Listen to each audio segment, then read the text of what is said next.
ঝটপট মাশরুমের একটা দারুণ রেসিপি তোমাদের সাথে শেয়ার করি। রাত্রিবেলায় রুটির সাথে কি খাবো সেটা নিয়ে অনেক সময় ঝামেলা হয়। বানিয়ে ফেলো এই রেসিপিটা। হাই এভরিওয়ান, আমি উমা বলছি উমস কুকিং ল্যাব থেকে। সবাই ভালো আছো তো? আজকে যে মাশরুমের রেসিপিটা রান্না করছি সেটা খুব সহজ, হেলদি এবং রুটির সাথে খাওয়ার জন্য দারুণ লাগবে।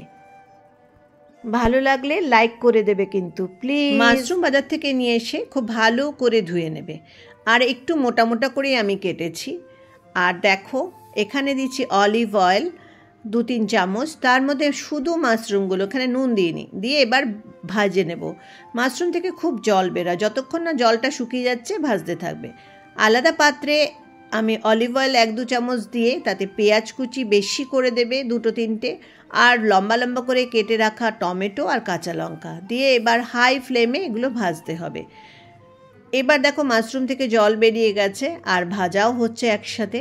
মাশরুম কিন্তু নুন দিলে না বেশিক্ষণ টাইম লাগবে তোমাদের এটা ভাজতে, তাই নুন দেবে না, এমনি জলটাকে মাশরুমের মধ্যে শুকিয়ে নেবে। এখানে দিলাম রসুন বাটা 1 চামচ। এই রান্নাটা একটু রসুন বাটা দিয়ে করবে, দারুণ টেস্টি হবে।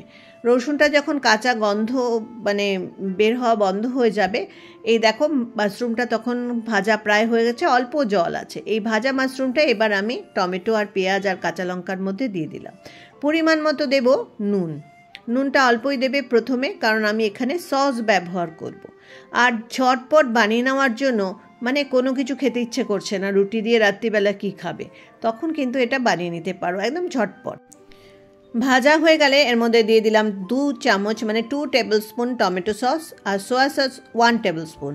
এবার এগুলো সব ভালো করে মিশিয়ে নিলাম। একটু প্রফেশনালি বানাতে গেলে অ্যারোমেট পাউডার এর মধ্যে 1/2 চামচ দিয়ে দেবে। লাস্টে দিয়ে দিলাম ধনে পাতা। রেগুলার বাড়িতে খাবার জন্য বিকেলের রান্নাটা কি হবে, আমরা অনেকেই ভাবি কি রুটির সাথে খাবো। এরকম একটা মাশরুমের রেসিপি বানিয়ে নাও, যেটা দারুণ লাগবে খেতে। ঝটপট রেসিপিটা ভালো লাগলে প্লিজ লাইক করে সাপোর্ট করে দিও। ফেসবুকে যারা দেখছো লাইক করে কমেন্টস করে দিও, আর ইউটিউবে যারা দেখছো লাইক করে সাবস্ক্রাইব করে দিও।